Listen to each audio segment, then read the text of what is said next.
At Chapoquoiut, these past several days, the seagulls and the sanderlings have been feasting on these sea snails.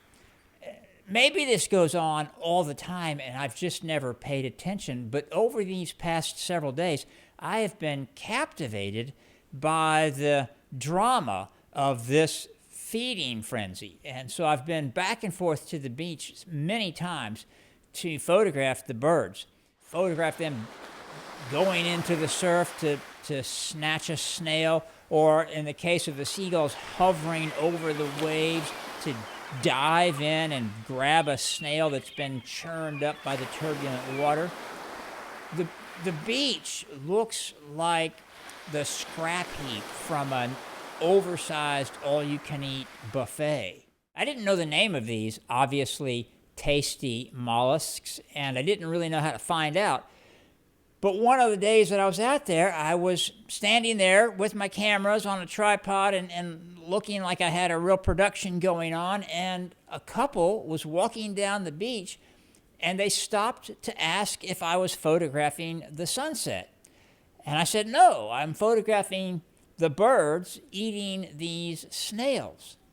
And I don't know why, but I just blurted out, you don't happen to know the name of these snails, do you?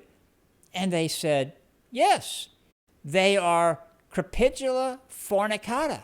So, of course, I asked, are you marine biologists? And they said, yes, we are. So, pushing my luck even a little bit further, I asked if they would do a video interview, and they said, sure.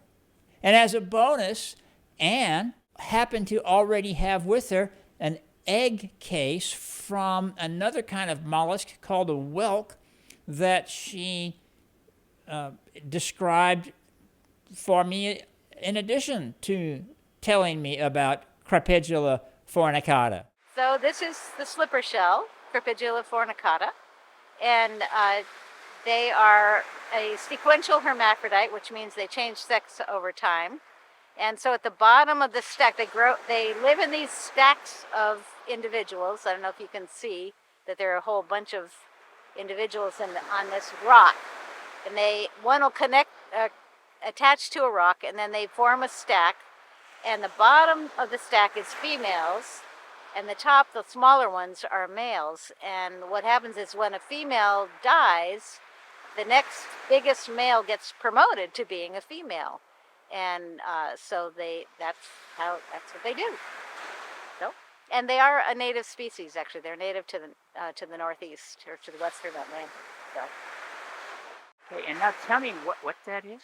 It's the egg case of a whelk. So. What's a whelk? A whelk. It's a mollusk. It's the another name for it is I can't think of it.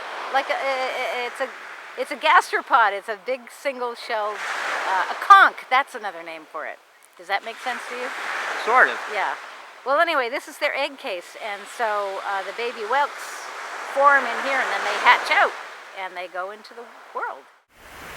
And show me where you find the small. I don't know. Is baby? Would it be the right word? Yeah, sure.